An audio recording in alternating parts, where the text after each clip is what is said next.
What if everything you think you know about Viking life at sea is wrong? For decades, popular culture has painted the same image again and again. Vikings crossing frozen oceans, a fire burning on the deck, meat roasting. Warriors laughing as warmth pushes back the cold. It feels right. It feels human. And that is exactly why it's dangerous, because none of it is true. There was no fire on Viking ships, no cooking, no warmth, not once during a voyage. This wasn't tradition or superstition, it was necessity. A single flame on a longship wasn't comfort, it was death. Tarred wood, open decks, violent winds, tightly packed crews. And once that reality sinks in, a far darker question emerges. One most documentaries quietly avoid. How did Viking crews survive for days, sometimes weeks? Crossing the North Atlantic without ever cooking a single meal? And more disturbingly, why did they accept that suffering as normal? The answer has nothing to do with bravery in the modern sense. It has everything to do with control. Vikings didn't conquer the sea by making it comfortable. They conquered it by removing risk entirely, by engineering their lives around cold food. Hunger, discipline, and endurance. This wasn't hardship by accident. It was hardship by design. And once you understand that, the Viking longship stops being a romantic symbol. It becomes something far more unsettling. A moving test of human limits. The Viking longship was never meant to be comfortable. Comfort was a liability. Speed, flexibility, and violence were the priorities, and every line of the ship's design reflects that choice. These vessels were built using clinker construction, where long oak planks overlapped like scales and were fastened together with iron rivets. The seams were sealed with thick layers of tar and pitch, substances essential for keeping seawater out, but dangerously eager to burn. Without tar, a longship would soak, swell, and rot. With it, the ship stayed fast and alive, but also permanently flammable. On a longship, fire was never a tool. It was a threat. A single spark touching tarred wood wouldn't fade or smolder. It would flare instantly, racing along planks, seams, and rigging with terrifying speed. And the sea made everything worse. Wind on open water never behaves. It shifts without warning, slams across the deck, curls under the sail, and whips back again from the stern. Any open flame would be torn apart in seconds, scattering embers across wool cloaks, wooden shields, rope lines, bedding and sails stretched overhead. There was no protected space, no enclosed deck, no galley, no hearth, no chimney to carry smoke away. Only an open, narrow platform crowded with men. Weapons, barrels, and gear, all packed tightly together to keep the ship balanced. In that environment, lighting a fire wouldn't cook a meal. It would create panic, chaos, and a burning vessel in freezing water. Vikings understood this reality with brutal clarity.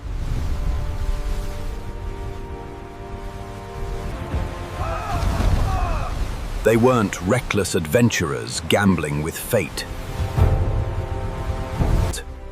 They were experienced seafarers who respected how quickly the ocean punished mistakes. So they didn't try to control fire at sea. They eliminated it entirely. To understand Viking discipline, you first have to understand what fire truly meant at sea. Not warmth, not comfort, but catastrophe. On a Viking longship, fire wasn't an inconvenience. It was a death sentence. If flames took hold, there was no recovery plan waiting behind it. No buckets, no pumps, no organized response. The ship itself was the only lifeline. And once it burned, survival ended with it. Abandoning ship was not an option. The North Atlantic was not open water. It was cold shock, violent waves, and rapid hypothermia. A man thrown into those seas wouldn't struggle for long. Within minutes, muscles locked, breath failed, and consciousness slipped away. Fire didn't just threaten the ship, it erased every chance of living. This reality wasn't unique to the Vikings. Even Roman and Greek vessels, broader, heavier, and far more enclosed, treated open flame as an unacceptable risk. Fire belonged on land, where it could be controlled, contained, and extinguished. At sea, it was forbidden. For Vikings, this wasn't ritual or superstition. It was physics. They understood wind behavior, material limits, and human vulnerability with brutal clarity. The ocean didn't allow second chances, and the longship offered no margin for error. So fire was removed completely, and once it was gone, everything else had to change. How they stored supplies, how they ate, how they endured hunger, cold, and exhaustion. This is where the real story begins, not with conquest, but with adaptation. Viking seafood was never meant to be cuisine. It was logistics in its purest form. Every item carried aboard a longship was chosen around one absolute rule. Nothing could require cooking. No flame, no heat, no preparation. Once that rule was accepted, comfort disappeared immediately. There was no fresh meat waiting below deck. No warm meals to lift morale. No indulgence or relief. Instead, Viking crews depended on food that could survive everything the sea threw at it. Constant moisture, salt-filled air, violent motion, weeks of storage and handling with numb, frozen hands. Food wasn't judged by flavor, it was judged by endurance. Their staples were brutally practical. Hard flatbread, made from barley or rye. Baked until nearly rock solid and capable of lasting for months. Dried or salted fish, especially cod and herring, air-cured until leathery and dense with protein. Dried meat, most often pork or beef, salted heavily and hung until it became tough and resistant to spoilage. Butter and lard, sometimes rancid by modern standards, but invaluable for calories and warmth. Fermented vegetables and sour porridges, preserved by acidity instead of fire. Hard, aged cheeses designed to travel.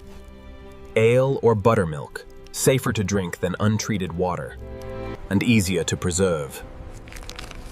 Nothing in this diet was comforting. That was never the intention. At sea, Vikings didn't eat for pleasure. They ate to slow the breakdown of the body. Each bite was meant to keep muscles moving, hands gripping oars, and minds clear enough to function, in cold wind and exhaustion. Hunger was expected, satisfaction was irrelevant. Food wasn't a reward, it was a delaying tactic against collapse.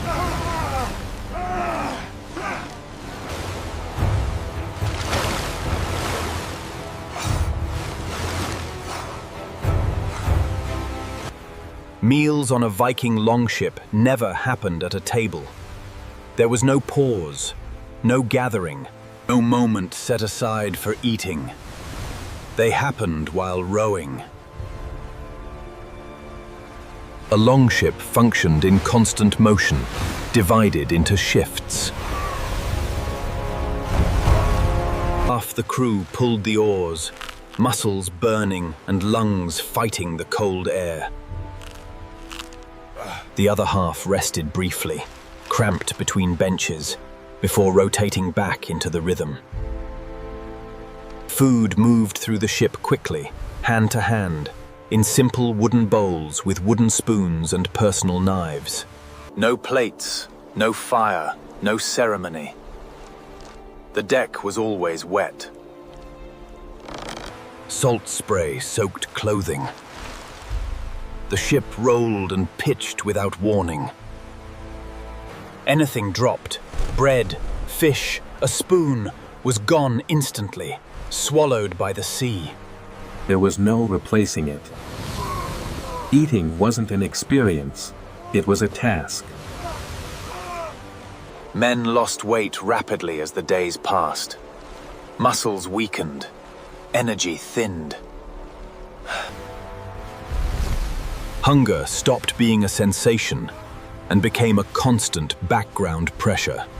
Morale cracked slowly, not in moments of drama, but in quiet exhaustion. This wasn't failure, it was expected. Warm food was never anticipated. Comfort was never promised. The Viking concept of endurance wasn't built on heroic pain or dramatic suffering. It was something colder and more deliberate, a slow, controlled degradation of the body that was managed, measured, and accepted as part of the journey. They didn't endure because they enjoyed it.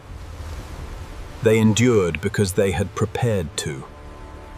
What often gets overlooked is just how advanced Viking food preservation really was. This wasn't primitive survival driven by desperation, it was engineering. Deliberate, tested, and refined through generations of seafaring. Every decision about food was tied to physics and balance. Supplies were stored low in the hull, close to the keel, where weight stabilized the ship instead of slowing it. Heavy barrels were positioned carefully. Nothing shifted freely. Everything had a place, because even a small imbalance could affect speed and control in rough seas. Containers were chosen with intention. Barrels were sealed tightly to keep out moisture. Leather bags were waxed to resist salt air. Woven nets allowed airflow, preventing mold while reducing weight.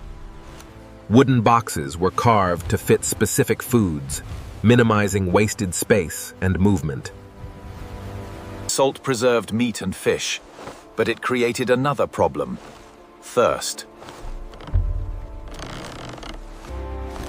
That meant liquid management became just as critical as food storage. Ale and buttermilk weren't luxuries. They were safeguards against contaminated water. Fat solved another equation. Butter and lard compensated for calorie loss, providing dense energy in small amounts. Fermentation replaced fire, allowing food to last without heat. Nothing aboard existed for a single purpose. Food fed the body, stabilized the ship, and extended the range of the crew. Containers protected supplies while maintaining balance. Preservation methods reduced risk while increasing endurance. Nothing was wasted. Nothing was random. This system allowed Viking crews to travel farther, strike faster, and return home without relying on fire at sea. It wasn't just survival, it was power, carefully calculated and carried across the ocean. Without open flames, Viking survival depended on something far less dramatic than fire. It depended on time, bacteria, and preparation. Long before a ship ever touched the water, food was already being engineered for the voyage ahead. Stews were cooked on land, then sealed tightly inside clay or stone containers. Once aboard, these meals were never reheated. They didn't need to be. Slow fermentation and controlled storage kept them edible for days. Flavor didn't matter. Predictability did. Heat, when it was used, stayed on shore. Before departure, or during brief landings, stones were heated in open fires until they burned with stored energy. Those stones were then dropped into wooden bowls or vessels, instantly boiling water or grain, without exposing the container to flame. Once the ship sailed, the process stopped. No reheating, no second chance. Sour porridges fermented quietly in sealed pots, thickening over time into dense, calorie-heth meals. Bread and dried fish softened through cold soaking alone, absorbing water or ale until they could be eaten. Fat, butter, and lard was added to almost everything.